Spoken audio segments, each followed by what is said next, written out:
The live TV, सच सबसे आगे। नमस्कार, मैं हूं रंजीत झा और आप देख रहे हैं the live TV. Madhya Pradesh में विधानसभा चुनाव के ठीक पहले खुदा की राह पर मिश्रा जी चल पड़े हैं। हाँ, आप सही समझ रहे हैं, ये वही मिश्रा जी हैं जो मध्य प्रदेश भाजपा सरकार में गृह मंत्री है। अपने जहरीले बयानों के लिए जाने जाते रहे हैं, अपनी कट्टरपंथी सोच के लिए भी वो जाने जाते हैं। अब मिश्रा जी की यह तस्वीर अपने स्क्रीन पर आप देख लीजिए, ये विजुअल देखिए। इसमें वो इफ्तार की दावत दे रहे हैं और सबके बीच खड़े हैं, मुस्लिम भाइयों के साथ खड़े हैं। और इस दावत की पूरे देश में चर्चा हो रही है कि नरोत्तम मिश्रा खुदा की राह पर कैसे चल पड़े। इन्हें तो भरोसा ही नहीं था, आखिरकार इन्हें खुदा के शरण में तो आना ही पड़ा।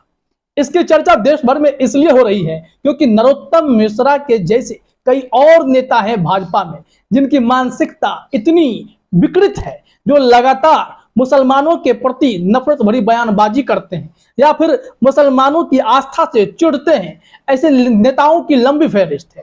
चाहे बिहार में आप गिरिराज सिंह हो, हरिभूषण बाचौल हो, अश्विनी चौबे हो, आपको बहुत सारे नेता मिल जाएंगे। साउथ में आपको टी राजा सिंह भी मिल जाएंगे। दिल्ली से कपिल मिश्रा को उठा लीजिए। तमाम ऐसे नेता हैं जिन्हें मुसलमानों से बहुत दिक्कत है और मिश्रा जी तो इसके सबसे बड़े मिसाल हैं।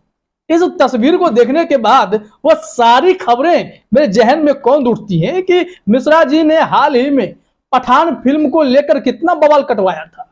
इनके ही एक बयान के बाद से पूरे देश में शाहरुख खान के प्रति तूफान खड़ा कर दिया गया था कि शाहरुख खान की फिल्म पठान में क्यों भगवा रंग की बिकनी दीपिका पादुकोण ने पहनी है और शाहरुख खान को निशाना बना लिया गया। बावजूद इसके जितना भी बवाल हुआ, फिल्म तो सुपर डुपर हिट हो गई। शाहरुख खान बिल्कुल हिट हो गए क्योंकि उनकी फिल्म 3-4-5 सालों के बाद बड़े पर्दे पर आ रही थी, तो उम्मीदें बहुत थी। और पठान ने तो गजब का जलवा कायम कर दिया क्योंकि पूरा देश शाहरुख खान के साथ खड़ा हो गया और इनके भगवा एजेंडे वाले प्लान को बिल्कुल फ्लॉप कर दिया था। और अब नरोत्तम मिश्रा के इस तस्वीर को देखने के बाद, इस विजुअल्स को देखने के बाद तो यही लगता है कि मिश्रा जी ने खुदा की राह पर चलना स्वीकार किया है, नहीं तो चुनावी झटके बहुत जोर से इन्हें लगने वाले थे। अब जरा इस पर ट्वीट भी देखना पड़ेगा। जो विजुअल सामने आया है उससे जुड़ा हुआ ट्वीट शेयर किया है पीयूष बबेले ने। ये कमलनाथ के, जो कांग्रेस के वरिष्ठ नेता हैं, उनके मीडिया एडवाइजर हैं। उन्होंने भी बहुत ही अच्छे से इनके विजुअल्स को शेयर करते हुए लिखा है, कितनी खुशी की बात है कि बीजेपी नेता नरोत्तम मिश्रा खुदा की राह पर चल रहे हैं। मोदी जी भले ही शमशान और कब्रिस्तान का जिक्र करें, पर चुनावी साल में मिश्रा जी रोजा अफ्तार की दावत देकर बता रहे हैं कि मुस्लिम तुष्टीकरण जैसी कोई चीज नहीं होती। यह तो पैगाम मोहब्बत है, क्योंकि हाल तक में जो इनका बयान है उसे आप देखेंगे तो खुद चौंक जाएंगे। ये कांग्रेस पर आरोप लगाते हैं कि मुस्लिम का तुष्टीकरण ये लोग करते हैं। ये लोग रोजा इफ्तार पार्टी में जाकर वहां पर सांप्रदायिक हिंसा भड़काने की कोशिश करते हैं। ना जाने कितने विवादित बयान इनके हैं। अभी तो बिहार में नीतीश कुमार को लेकर इन्होंने विवादित टिप्पणी की है। हम आपको वो बयान दिखाते हैं जिसमें इनके बातों से और इस तस्वीर को, दोनों को जोड़कर देखिएगा, बदल गए हैं मिश्रा जी, आप भी कहिएगा। वन इंडिया की खबर है, ज्यादा पुरानी नहीं है, 6 अप्रैल 2023 की खबर है। रोजा इफ्तार में जाकर सांप्रदायिकता का जहर उगलने का काम कर रही कांग्रेस, गृह मंत्री नरोत्तम मिश्रा, यह इनका स्टेटमेंट है। और फिर खुद रोजा इफ्तार की पार्टी दे रहे हैं। उस दावत में तमाम मुस्लिम भाई खड़े हैं, सबसे हाथ मिला रहे हैं, गले मिल रहे हैं। तो आप अंदाजा लगा लीजिए कि मुस्लिम तुष्टीकरण का आरोप लगाने वाली भाजपा और उनके गृह मंत्री जो जहरीले बयान के लिए जाने जाते हैं, उनका यह रंग कैसा है। क्या उन्हें भी अब यह भरोसा हो चला है कि नफरत फैलाने से कुछ नहीं होता, खुदा की राह पर अगर आप चले तो हो सकता है कि आपको मंजिल मिले। इसमें जरा खबर को भी देखिए, क्या कहा है। मध्य प्रदेश के गृह मंत्री नरोत्तम मिश्रा ने पूर्व मुख्यमंत्री कमलनाथ पर बड़ा निशाना साधा। कमलनाथ द्वारा बुधवार को रोजा इफ्तार के कार्यक्रम में देश में हो रहे दंगों को लेकर दिए गए बयान पर पलटवार करते हुए नरोत्तम मिश्रा ने कहा कि कमलनाथ जी, रोजेदारों के बीच बैठकर राजनीति करना ठीक नहीं है। उन्होंने कहा कि भय का वातावरण बनाना, भाईचारे के खिलाफ विष बमन करना कांग्रेस की परंपरा रही है। उन्होंने कहा कि एक ही समय में पार्टी कार्यालय में हनुमान चालीसा का आयोजन और रोजा इफ्तार में जाकर सांप्रदायिकता का जहर उगलने का काम कांग्रेस ही कर सकती है। अब बीजेपी के नरोत्तम मिश्रा जी इस तरीके की बयानबाजी करने के बाद जब अपनी खुद की यह तस्वीर देख रहे होंगे कि वो क्या कर रहे हैं, तो उस पर सवाल तो उठेंगे। जिन्हें शाहरुख खान से इतनी दिक्कत है, जिन्हें भगवा रंग की बिकनी दीपिका पादुकोण द्वारा पहने जाने को लेकर दिक्कत है, अब उन्हें खुद इफ्तार पार्टी में जब देखा जा रहा है तो लोग सवाल तो पूछेंगे कि आखिर खुदा की राह पर मिश्रा जी तो आ ही गए। जरा देखिए ना, अभी नीतीश कुमार इफ्तार पार्टी दे रहे हैं, तेजस्वी यादव देते हैं, तो इस पर भी कैसे वो बिहार तक निशाना साध रहे हैं। वहां पर उन्होंने क्या टिप्पणी की है वो भी जरा आप अपने स्क्रीन पर देखिए।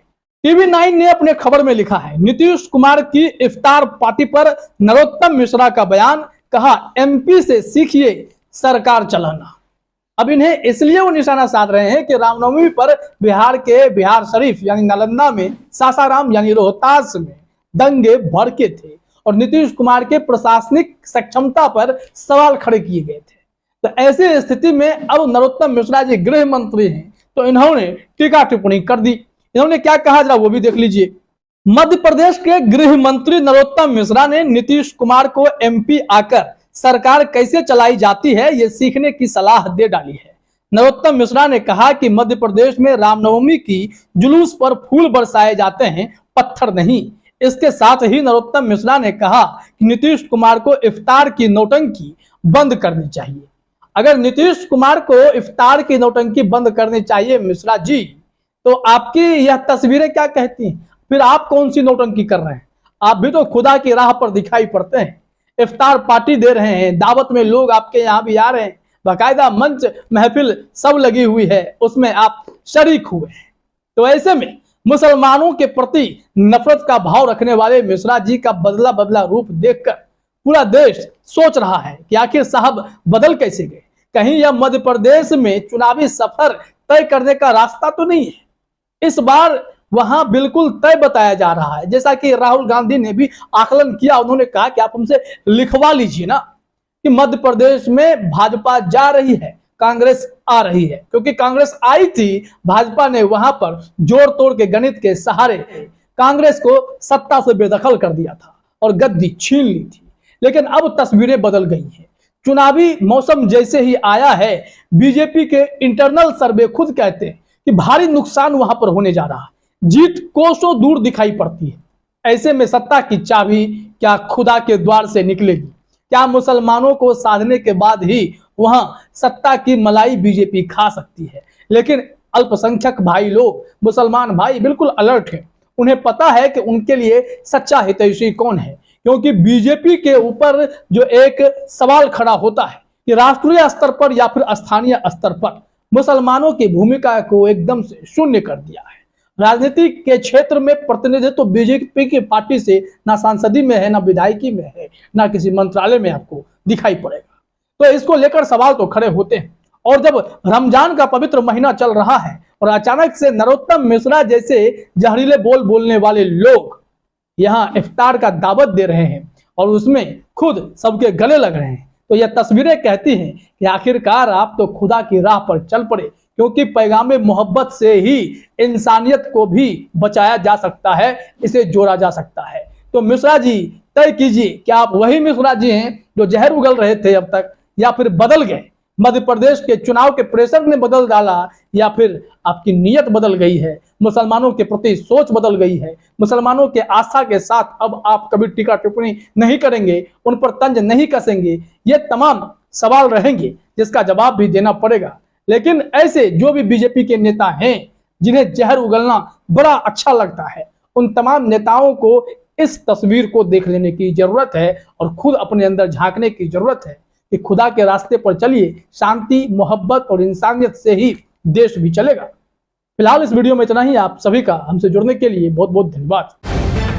द लाइव टीवी, सच सबसे आगे।